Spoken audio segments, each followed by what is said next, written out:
WhatsApp guys, मैं हूं रोहित शर्मा और आप देख रहे हैं हमारा चैनल। अगर आपने हमारा चैनल सब्सक्राइब नहीं किया तो जल्दी से उसको सब्सक्राइब कर ले, बेल बटन दबा दे ताकि आप तक हमारे वीडियो पहुंचते रहें। नमस्कार दोस्तों, तो इस वीडियो में हम बात करेंगे शनि महाराज की खाना नंबर 5 में। जब शनि महाराज खाना नंबर 5 में होते हैं तो लाल किताब 1941 में क्या बताया गया है, किस तरह के प्रभाव वो दे सकते हैं, उनकी चर्चा करेंगे हम। तो पंडित जी ने हमेशा की तरह लिखा ऊपर पंक्तियों में बोल्ड टाइटल्स, हेडिंग्स, जो भी कहें, आशियाँ, सुरमा स्याह और बुद्धू लड़का। तो इनको डिकोड करने की कोशिश करेंगे हम। अलग से जो वीडियो आता है हमारा दोस्तों, उसमें हम इसको डिकोड करने की कोशिश करेंगे। तो चलिए सीधा चलते हैं मेन पंक्तियों पर। पंडित जी ने लिखा, शनि है 5वें लड़के खाता, यहाँ दुश्मन वो मकानों का, बाकी सफल उत्तम होवे शनि बृहस्पति दोनों का। दोस्तों, यहाँ पर शनि आकर लड़के क्यों खाएगा और क्या प्रॉब्लम होगी। आप सब जानते हैं कि शनि सूर्य का बेटा है, पर दोनों में एक शत्रुता भाव है, या यूँ कहें कि शनि सूर्य के साथ पूर्णतः शत्रुता करता है, पर शायद सूर्य शनि के साथ शत्रुता भाव नहीं रखता। या दोनों एक दूसरे के एंटी हैं, एक प्रकाश है और एक अंधकार है, और जहाँ प्रकाश होगा वहाँ अंधकार नहीं होगा, और जहाँ अंधकार होगा वहाँ प्रकाश नहीं होगा। अगर होगा तो प्रॉब्लम आएगी। तो कहने का भावार्थ यह है कि शनि खाना नंबर 5 में जब आता है तो लड़के क्यों खाता है, लड़के खाने वाला सांप क्यों कहा गया है। दोस्तों, इस लॉजिक को समझने के लिए हमें लॉजिक को समझना पड़ेगा कि ये जो खाना नंबर 5 है, सूर्य और बृहस्पति का घर है। सूर्य की ज़मीन, बृहस्पति का घर। काल पुरुष की कुंडली में खाना नंबर 5 सिंह राशि। और इस घर को अगर देखें तो सूर्य और बृहस्पति मिलकर एक चंद्र का निर्माण करते हैं। सूर्य और बृहस्पति एक मसनूई चंद्र का निर्माण करते हैं। अब यहाँ तक हमें समझ आ गई। और खाना नंबर 4 में हमने कहा था कि जब भी शनि और चंद्र मिलते हैं नीच केतु का निर्माण होता है। और खाना नंबर 3 के वीडियो में हमने पढ़ा था कि जब भी मंगल और बुध मिलते हैं तो एक नीच शनि का निर्माण राहु स्वभाव का होता है। तो अब यहाँ पर बात करें कि सूर्य और बृहस्पति का घर है। बेसिकली सूर्य और बृहस्पति मिलकर चंद्र मसनूई का निर्माण, एक एनर्जी, इसको एक एनर्जी समझें, एक वाइब समझें, एक ऑरा समझें।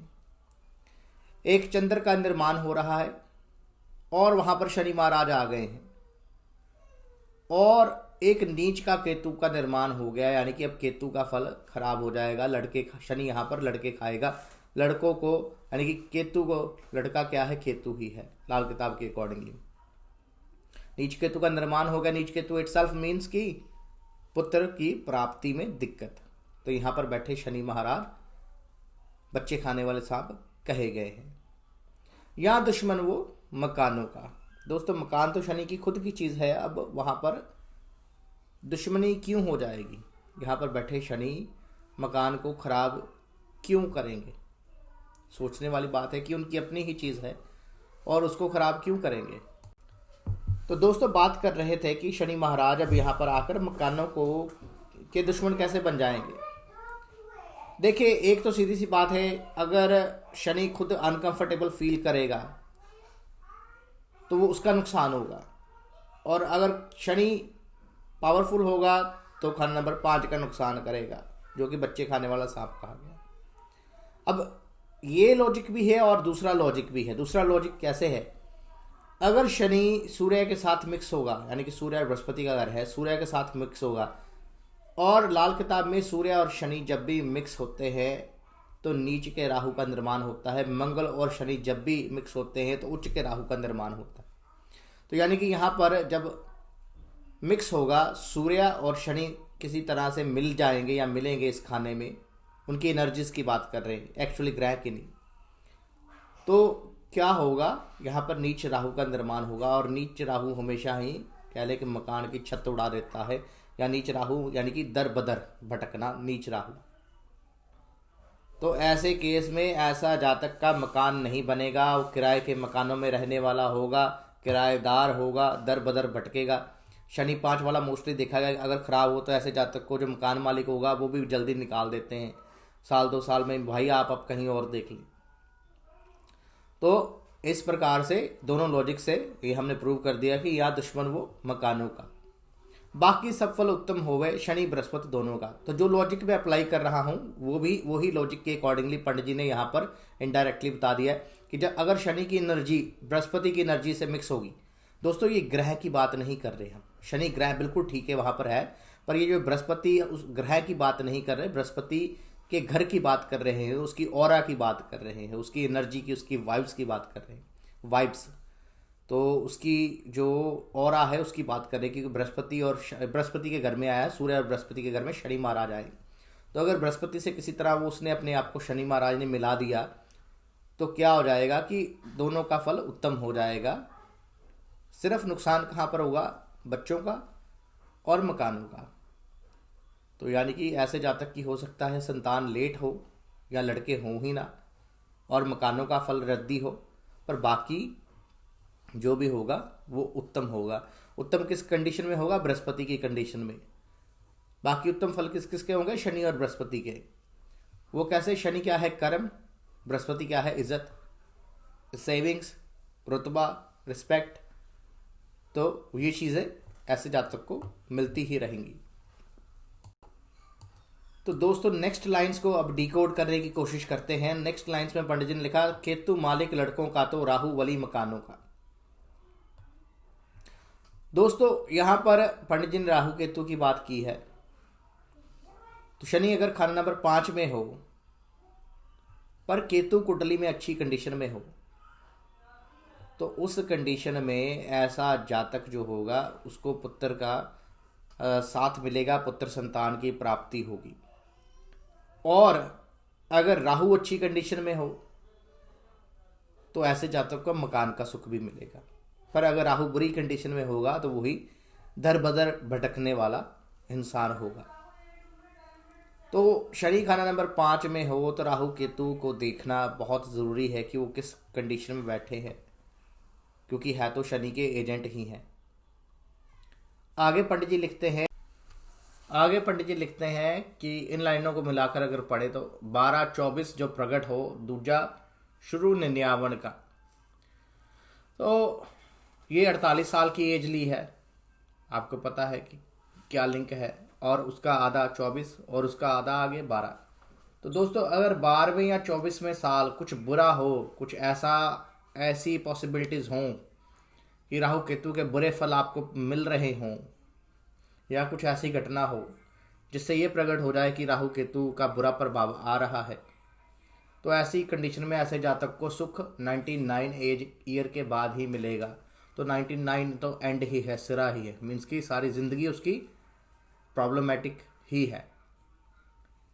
तो ये इन 2 बातों के बारे में पंडित जी ने लिखा है। आगे समरी में पंडित जी देखते हैं क्या लिखते हैं, उसकी चर्चा भी करेंगे। आगे पंडित जी लिखते हैं, शादियां 7 तक होगी, औलाद बहुत होगी मगर आखिरी ना होगी।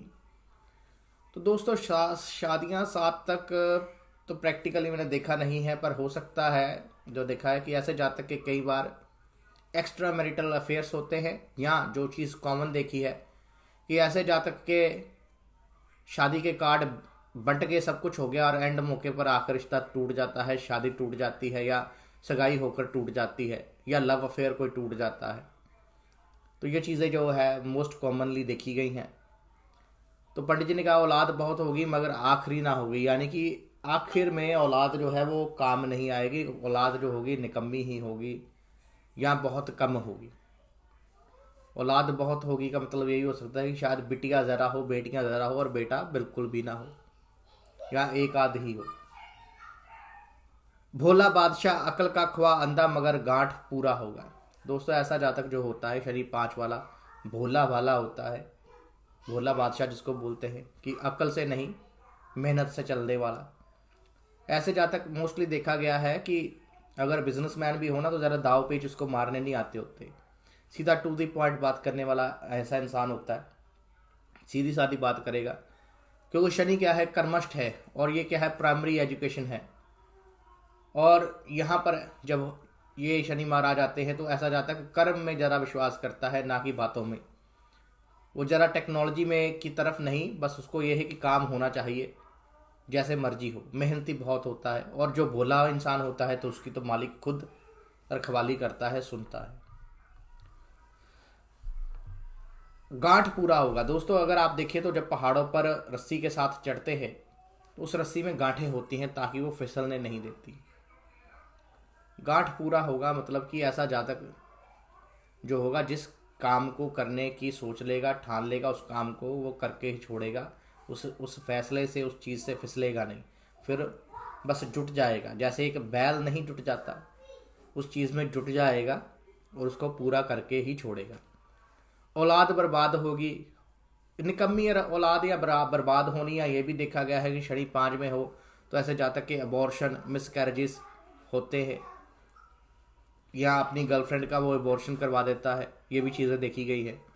अगर किसी तरह अपने ही अंडे खाने वाली सपनी से कोई लड़का बच भी रहे तो 48 साल उम्र तक मकान या औलाद, वो भी सिर्फ एक लड़का में से सिर्फ एक चीज़ कायम होगी। तो दोस्तों यहाँ पर एक प्रिकॉशन होती है जो पंडित जी ने बताया है शनि खाना नंबर 5 में, कि ऐसे जातक को 48 साल से पहले मकान नहीं बनाना चाहिए। इसमें मैं थोड़ी सी अपने प्रैक्टिकल, अपने पर्सनल व्यूज़ लिखूंगा। कहते हैं सुनो सबकी, करो मन की, सबको सुन लेना चाहिए। अगर अच्छी लगे बात तो उसको जहन में रख लेना चाहिए, नहीं लगे तो एक कान से सुनो, दूसरे कान से निकाल दो। तो ये दोस्तों मेरे अपने पर्सनल व्यूज़ हैं। तो 48 साल तक पंडित जी ने कहा कि मकान ना बनाए। तो दोस्तों मकान बनाना जो उस ज़माने में था, जो चीज़ मैं सोचता हूँ कि ज़मीन में खोद कर नींव को और उसके बाद मकान बनाना, मेरे हिसाब से मेट्रोपॉलिटन सिटीज़ में या बाहर अगर आप बनाया मकान या एक फ्लैट अगर आप ले लेते हो तो यहाँ पर कोई भी खराबी मेरे हिसाब से नहीं होनी चाहिए। तो ये मेरे पर्सनल व्यूज़ हैं दोस्तों। तो अगर ऐसा जातक मकान लेना है, बना बनाया या फ्लैट लेगा, तो या अगर किसी ने लिया हुआ है तो प्रैक्टिकल अपने कमेंट्स में ज़रूर शेयर करें, उसकी पुष्टि करें। तो ये मेरे पर्सनल व्यूज़ हैं, तो अगर आपको अच्छे लगे तो इनको ज़रूर जहन में रखिएगा। औलाद, आगे पंडित जी लिखते हैं, औलाद को तो सोने को लोहा कर देने की तरह स्याह और बर्बाद कर देगा। यानी कि यहाँ पर शनि बैठा जो होगा, सोना क्या है, बृहस्पति, यानी कि औलाद को में बृहस्पति के गुण नहीं आने देगा। वो अब यहाँ पर औलाद को लोहा ही कर देगा, यानी कि उसकी वैल्यू जो औलाद की होगी वो कम पड़ जाएगी। वैल्यू मीन्स कि यानी कि यहाँ तो ऐसे जातक की औलाद जो होगी वो बुद्धू होगी या उसकी स्टडी कम होगी। यहाँ देखा गया है कि ऐसे जातक की खुद जिसका शनि 5 में होगा उसकी स्टडी कम होती है, या ऐसी औलाद जो निकम्मी औलाद होगी, किसी काम नहीं आने वाली होगी। अगर जिस्म, आगे पंडित जी कहते हैं, अगर जिस्म पर बाल ज़्यादा हो तो बेशक चोर फरेबी भी बने, फिर भी बदनसीब और मंदा हाल खुद अपना व औलाद का हो। तो दोस्तों अगर ऐसे जातक के जिसका शनि 5 है, शरीर पर बाल ज़्यादा हों तो ये मंदे की निशानी है। तो ये आपको एक सबूत मिल जाएगा। अब बाल काटने हैं, नहीं काटने हैं, वैक्स करवानी है, ये मैं आप पर छोड़ देता हूँ। बुध का उपाय मददगार होगा। तो दोस्तों बढ़िया अजीब बात है, यहाँ पर बुध का उपाय पंडित जी ने लिख दिया। क्यों लिखा? खाना नंबर 3 में लिखा था कि केतु का उपाय, तो वहाँ पर आपको पता है कि चंद्रमा के जाने का घर था, यानी कि माया के जाने का घर था। तो चंद्रमा और शनि मिलकर नीच का केतु का निर्माण करते हैं, और वहाँ पर केतु के उपाय पंडित जी ने बताए थे। अब यहाँ पर बुध के उपाय बता दिए। बुध का तो किसी तरह से लॉजिक ही नहीं निकलता, केतु का लॉजिक तो हमने फिर भी लगा लिया, तो बुध का कैसे? देखिए दोस्तों सीधी सी बात है यहाँ पर। तो अगर यहाँ पर शनि खराब हो रहा होगा तो मीन्स कि शनि किसी न किसी तरह से सूर्य से मिल रहा है, क्योंकि ये सूर्य और बृहस्पति का घर है। तो शनि यहाँ पर अगर खराब हो रहा होगा तो शनि की जो एनर्जी है किसी न किसी तरह से सूर्य की एनर्जी से मिल रही है। और शनि और सूर्य मिलकर क्या निर्माण करते हैं? नीच का राहु। और अब नीच का राहु या राहु मान लें हम, राहु सभा, अब राहु और जुपिटर यानी कि बृहस्पति मिलकर क्या निर्माण करते हैं? बुध का। यहाँ पर यानी कि अब अगर शनि खराब हो रहा होगा तो बृहस्पति जो है वो भी खराब हो जाएगा। बृहस्पति की एनर्जी यहाँ पर जो है बृहस्पति का घर है वो भी खराब हो जाएगा। तो खाली बृहस्पति जब भी खराब होता है, लाल किताब में उसको बुध, खाली बुध कहा गया है।